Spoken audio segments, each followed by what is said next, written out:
So the other day, I was doom scrolling Reddit and r/themonkeyspaw got recommended to me. I clicked on a post where this guy wished for the most delicious fast food restaurant where all the food is free for me, and I scrolled through a few comments and I don't know, they were kind of funny, I guess. Haha, you eat too much and get diabetes. Haha, the restaurant's in another galaxy. Haha, you get thrown into an insane asylum and the food is your own diarrhea and also you have cancer. Funny, I guess, but not very thought-provoking. I got bored of this kind of quickly and I just went back to mindlessly scrolling, but something really bothered me about what I just saw. I've read The Monkey's Paw multiple times. It's a really good story about flippant greed and unchecked desire and trying to mess with fate, but something was off about these comments and not in the usual way. In the original story, a mysterious stranger brings a wish-granting object to a family but warns them that the wishes may have unintended consequences. The father greedily and naively takes the paw, and the son suggests wishing for enough money that his parents could pay off their house. They do end up getting that money, but only when the son dies in a workplace accident, thus making the now paid off house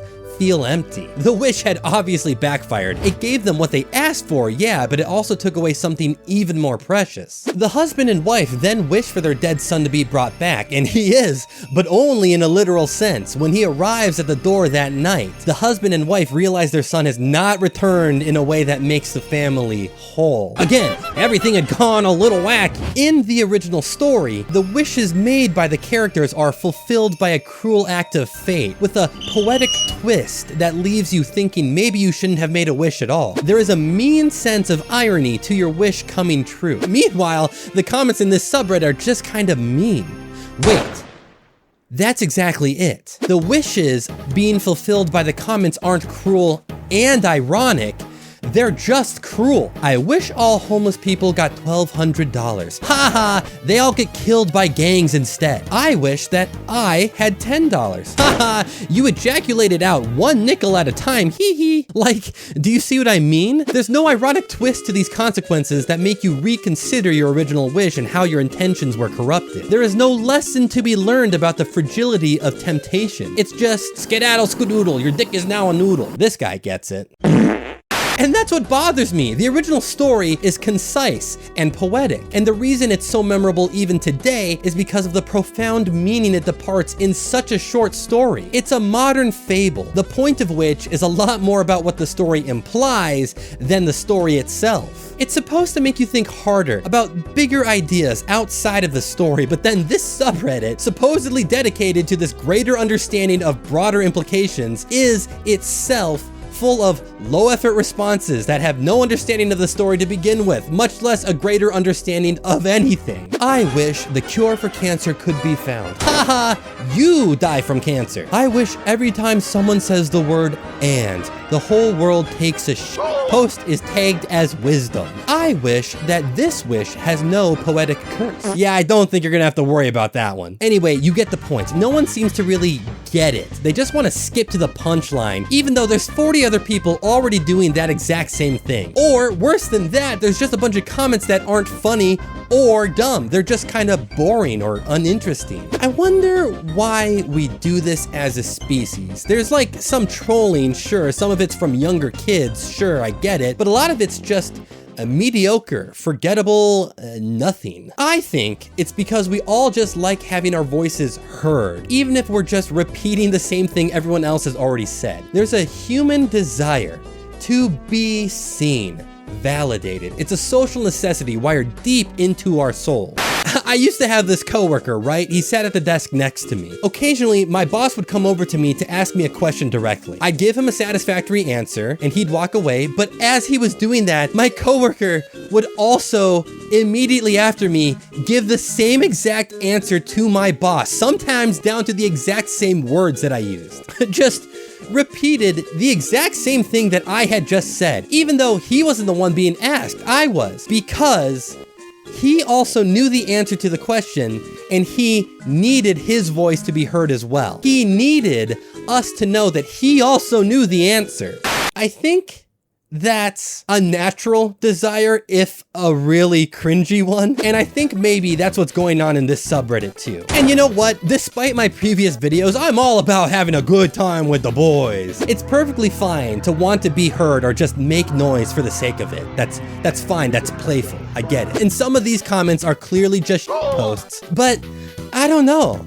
I just don't find that very compelling. Like, if the whole idea of the story, and by proxy the subreddit, is centered around these poetic and ironic twists of fate, doesn't the same non-answer over and over and over again of, haha, but you die, doesn't that get a little stale, like really quick? And it's not even just like verbatim, but you die. It's anything that takes the original wish and just completely disengages with the premise. I wish we didn't need organs to live. Haha, now you have to buy a piano to live instead. Like, yeah, okay, but I also could have just like needed to eat peanut butter every day to keep living. I also could have needed to like fart every Tuesday at 2:49 p.m. to keep living. Like, they're all just haha, but you die in different words. It just imposes a completely unrelated MacGuffin consequence. There's no creativity, it's just blind cruelty for the sake of it. Where's the fun in that? It just, I don't know, guys. It just feels like we're leaving a lot on the table here. I wish I didn't have to pay for rent or bills. Haha,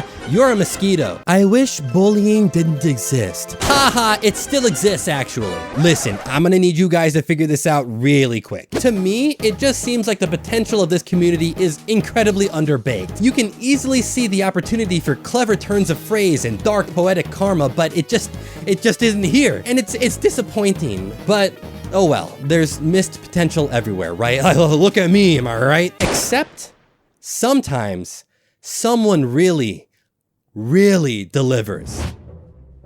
Granted, a finger curls. You immediately begin scouting the news for new fast food chains. To your dismay, no news of new restaurants opening near you, and DoorDash is full of the usual suspects. With a sigh and no money in your wallet, you decide it's another night for a bowl of instant ramen. As you eat the ramen in silence, you continue to scan your phone for new fast food chains. You have a passing thought that fast food is predominantly saturated with burgers. After some consideration, you realize that there is little to no fast food places that serve ramen, not within 100 miles of where you are anyway. Your phone searching turns into research. After all, if this company can sell a package of ramen for a quarter, how expensive can it be to make your own ramen? The answer was surprisingly low. The company that sold the ramen for 25 cents made roughly 23 cents profit off of it, and it all came down to purchasing the materials in bulk. But what if it was better? For 50 cents, that little nagging voice in your head started nagging as it tends to. You fantasize about getting 40 cents profit from a bowl of ramen and adding profit by putting extra stuff in the broth. $1 extra for an egg, $2 extra for some cheap canned chicken, $1 extra for a plate of veggies to go with it. As you begin tumbling the options around, you realize that it was, in fact, a few hours later, you were in bed and staring at the ceiling, not able to sleep from all the possibilities you are imagining. So you grab a pad of paper and begin making notes for yourself. The next morning over breakfast, you are already on the phone with a realtor to schedule tours of open business lots, have an appointment with the city to have the appropriate licenses filed, and a meeting with a banker in the afternoon for a small business loan. A week later, you proudly stand in the kitchen of a new corner restaurant. Foes. What the Let me try that again. Foes.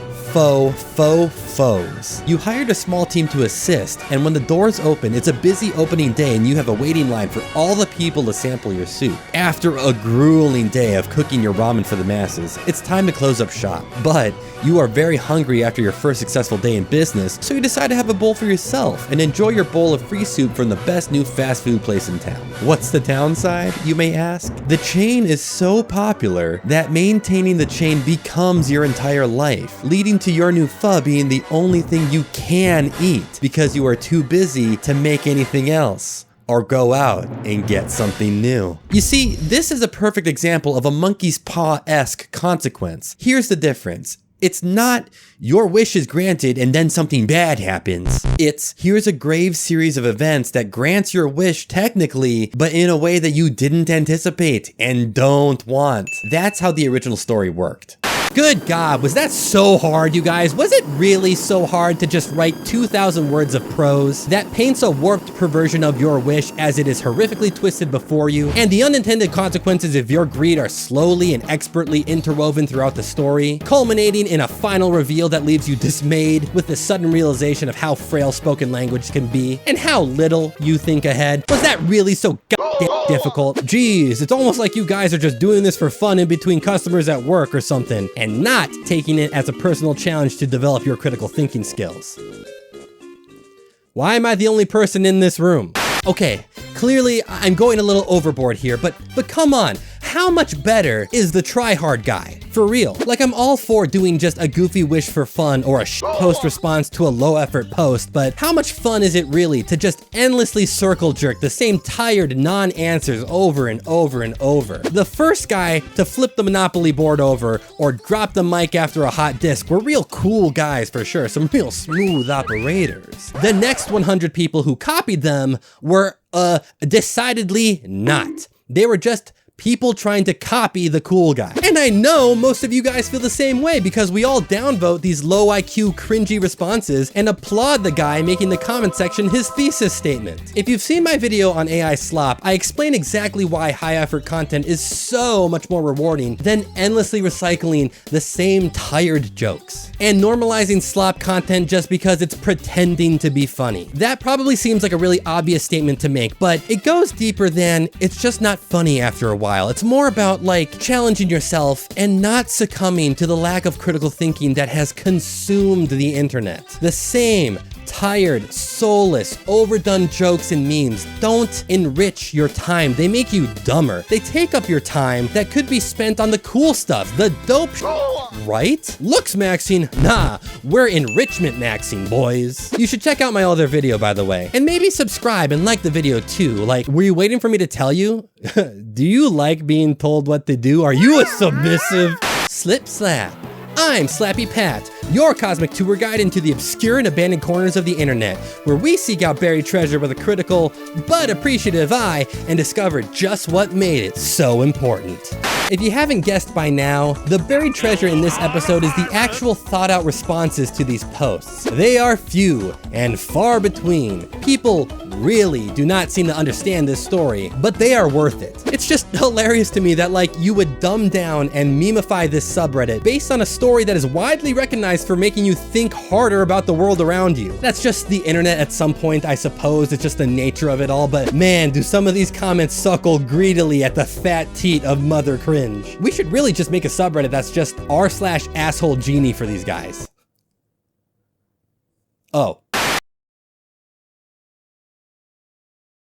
If you ask me, I just think it's a lot more fun, more rewarding, and more worthwhile to put some thought into understanding the world around you. I know it's easy to fall into the trap of being tired after work, getting a little lazy, wanting to just shut your brain off, but I honestly think you're doing yourself a disservice. We have more than enough low-effort AI-generated slop and bots who repost videos and comments from years ago to farm karma and sell accounts, and advertisements disguised as viral videos, and rage bait designed to farm engagement, and narcissists who don't deserve an audience, and big channels reacting to stealing genuinely thought-provoking and artistic content from unknown or lesser subscribed creators. Do you really want to add more uninteresting, repetitive garbage that doesn't stand out in any way to this whole dumpster fire when you can just like be a little more discerning with what you post and engage with? I don't know, man. It doesn't seem so hard to me. I think we could all clean up the internet quite a bit if we all just tried a little harder on a base level. And yeah, guys, I am really fun at parties. You're bad people for shitposting. I'm the good guy here, me. I'm the one with the YouTube channel.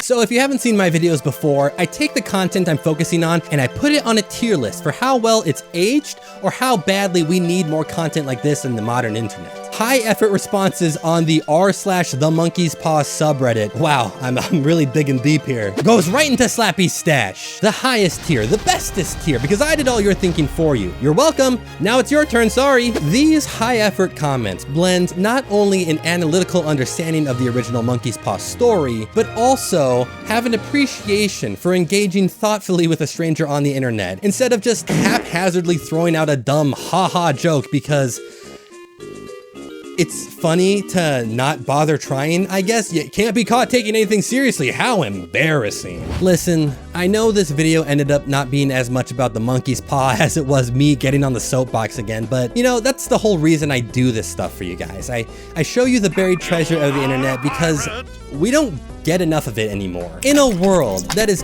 constantly assaulted by garbage, with the internet as large as it is, what are we leaving behind? How much have we already forgotten, and how much is out there that you've never heard of before? There's a lot, man, and most of it is not worth the server space that it takes up.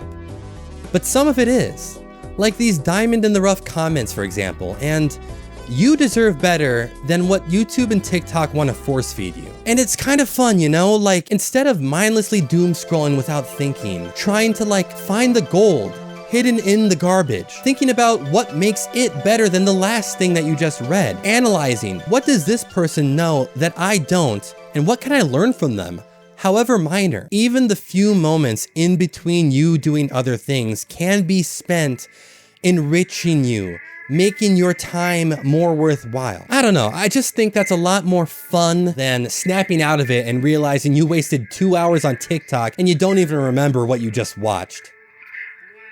2 hours might not seem like much over the course of your entire life, but you only get so much time, man.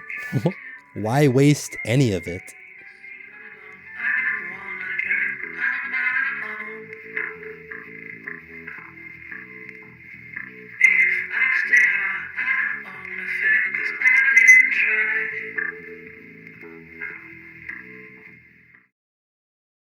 Hey, thanks for watching another episode of Internet Buried Treasure. If you enjoyed your tour, leave a tip for your guide in the form of a like.